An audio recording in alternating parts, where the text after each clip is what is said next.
10वीं कक्षा के विद्यार्थी ध्यान देंगे। आपके पास एक पोइम है देव। क्षितिज भाग 2 में एक देव है पोइम जो उनके सवैया और कवित्त हैं। अब सवैया के बारे में श्रवण करते हैं कि उन्होंने क्या उसमें बताया है। तो ये सवैया है। पायनी नुपुर मंजू बजे, कटी किंकणी कई धुनी की मधुराई, सांवरे अंग लसई पटपीत, हिय हुल से बनमाल सुहाई, माथे किरीट बड़े दृग चंचल, मंद हसी मुख चंद जुहाई, जय जग मंदिर दीपक सुंदर, श्री ब्रज दुल्हा देव सहाई। अब इसमें वर्णन करते हैं। पायनी नुपुर मंजू बजे। पायनी मैंने पाँव में, नुपुर मैंने पाजेब, मंजू मैंने मनोहर, मन को अच्छी लगने वाली मजे बजे कि श्री कृष्ण जी के पाँव में जो पायल है वो बहुत ही मनोहर है। जब वो चलते हैं और वो बजती है तो बहुत ही मनोहर बजती है। कटी किंकणी कई धुनी की मधुराई। कटी मैंने कमर पर, किंकणी मैंने करधनी, कई धुनी मधुराई कि जो उन्होंने अपने कमर में किंकणी अर्थात जो जिसको तागड़ी बोलते हैं वो उन्होंने करधनी उन्होंने अपनी कमर में डाल रखी है। जब वो चलते हैं तो उनमें से जो आवाज़ आती है उसकी आवाज़ धुनी की मधुराई बहुत ही मनोहर है। सांवरे अंग लसे पटपीत। सांवरे में शाम को श्री कृष्ण को बोला गया है। सांवरे अंग कि श्री कृष्ण जी का रंग क्या है, उनका शरीर कैसा है, सांवला शरीर कि उनके सांवले शरीर पर लसे मिने शोभा देते हैं। पटपीत, पट मिने कपड़े, पीत मिने पीले कि श्री कृष्ण जी के सांवले शरीर पर पीले पीले कपड़े अच्छे लगते हैं। हिय हुलसई बनमाल सुहाई। हिय मिने हृदय पर, हुलसे मिने आनंदित देती है, बनमाल सुहाई। और श्री कृष्ण जो वो सभी के दिल को बड़े ही अच्छे लगते हैं। सबके ही श्री कृष्ण जी हैं वो सभी को बहुत ही मनोहर लगते हैं। और जो वन रूपी माला है, वनों की जो माला है, जो वन में से वन की जो माला होती है वो उनके शरीर पर शोभायमान है। माथे किरीट, उनके माथे में मस्तक पर किरीट में मुकुट है। बड़े दृग चंचल, बड़े में बड़े दृग में नेत्र, चंचल में चंचल कि उनके नेत्र क्या है, बड़े ही चंचल हैं। मंद हसी मुख चंद जुहाई। मंद मंद जो हंसी है उनकी वो मुख रूपी चंद्रमा के समान उनके मुख को शोभित दे रही है, उनके मुख पर शोभा दे रही है। जय जग मंदिर दीपक सुंदर, श्री ब्रज दुल्हा देव सहाई कि संसार रूपी इस मंदिर में दीपक के समान जगमगाते हुए अति सुंदर श्री कृष्ण की जय हो। इस प्रकार जो ब्रज दुल्हा देव सहाई कि हम सदा आपकी जय जयकार करते हैं। दूसरा करते हैं।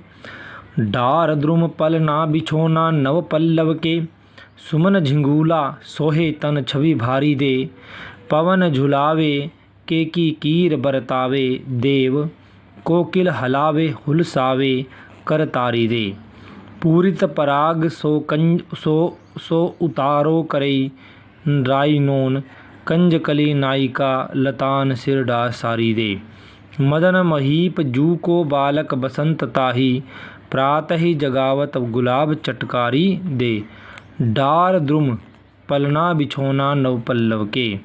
इसमें कवि कहते हैं वसंत ऋतु आ चुकी है।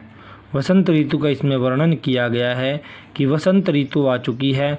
और वो वसंत ऋतु कैसे लगती है कि वसंत ऋतु डार द्रुम पलना बिछोना नव पल्लव के कि वसंत ऋतु एक नन्हे बालक के समान, डार मिने डालियों पर, द्रुम मिने पेड़ की डालियों पर, नए नए नव पल्लव नए नए जो फूल हैं उनका बिछोना बनाकर उस पर वसंत ऋतु बालक बैठा हुआ है। सुमन झिंगूला सोहे तन छवि भारी दे।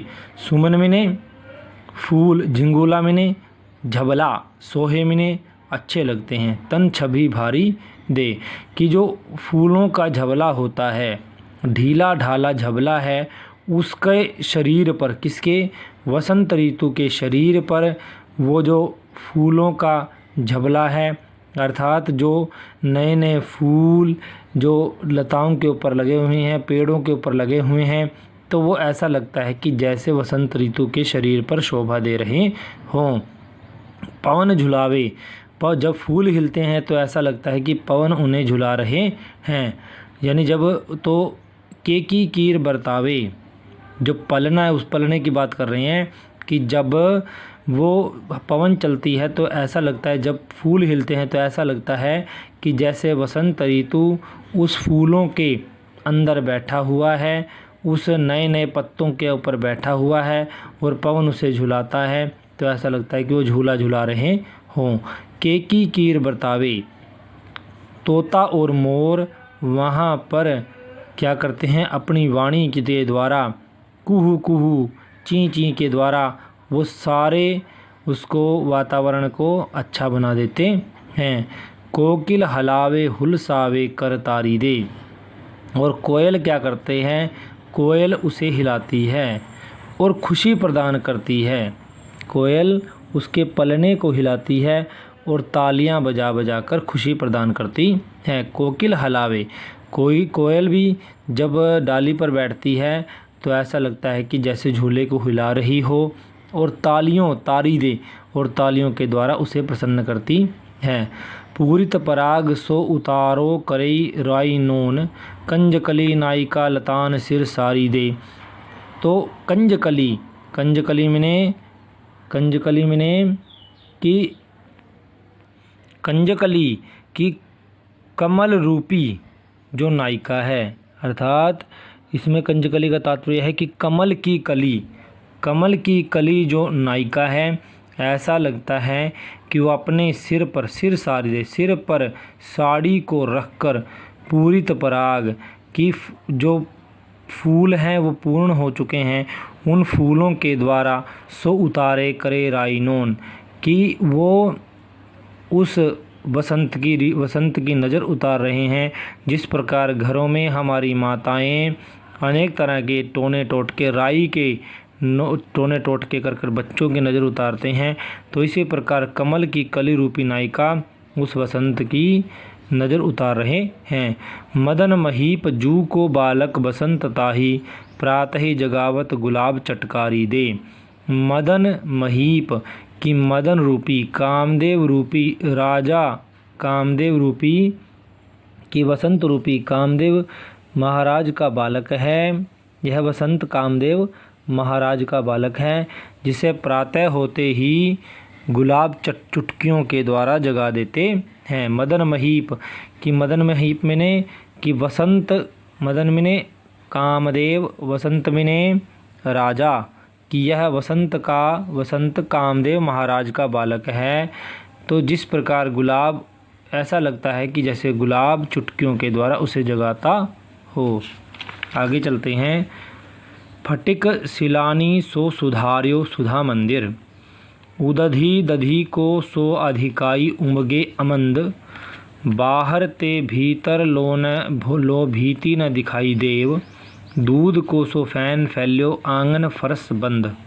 अब कवि देव इसमें कहते हैं कि जिस प्रकार कि अमृत की धवलता, सुधा में अमृत की धवलता और उज्ज्वलता वाले भवन को, अमृत की धवलता मैंने सफ़ेद, अमृत की धवलता और चमकते हुए, सफ़ेद और चमकते हुए भवन को स्फटिक की शिलाओं से इस प्रकार बनाया गया है। फटिक शिलानी सो, स्फटिक की शिलाओं से इस प्रकार बनाया हुआ है जैसे उदधी दधी को सो अधिकाई उमगे अमंद, कि जैसे उसमें उदधी मैंने समुद्र की दही मैंने दही के समुद्र की तरंगों सा अपार आनंद उमड़ रहा हो, कि वो महल ऐसा लगता है कि जैसे इतना सफ़ेद है जितनी सफ़ेद दही होती है। बाहर ते भीतर लो भीति न दिखाई देव, दूध को सो फैन फैलो आंगन फरस बंद। अब इसमें कवि देव कहते हैं बाहर ते भीतर लो भीति न दिखाई देव, कि वह भवन बाहर से और अंदर से इस प्रकार चमक रहा है कि उसमें उसकी दीवारें भी दिखाई नहीं दे रही। दूध को सो फैन फैलो आंगन फरस बंद, तो ऐसा लगता है कि जैसे किसी ने दूध को फैला दिया हो और वो दूध ही आंगन के रूप में, दूध जितनी सुंदरता दूध की सफ़ेदी दूध की होती है, तो वहाँ का जो फर्श है वो इतना ही सुंदर लग रहा है। तारा सी तरुणी ताम में दाढ़ी झिलमिली होती, और उस महल के अंदर तारा सी कि तारों के समान युवती, चमकती हुई झिलमिलाती हुई तारों के समान राधा नामक युवती ऐसी लग रही है जैसी मोतिन के ज्योति, कि जैसे मोतियों के समान मोतियों की ज्योति हो, कि जैसे मोतियों से चमक रही हो, जैसे जूही की सुगंध हो। आरसी से अंबर में आभा सी उजारी लगे, प्यारी राधिका को प्रतिबिंब सो लगत चंद। तो ऐसा लगता है कि कि राधा की छवि ऐसी लगती है जैसे आरसी से अंबर में, कि आईने जैसे साफ आकाश में, आईने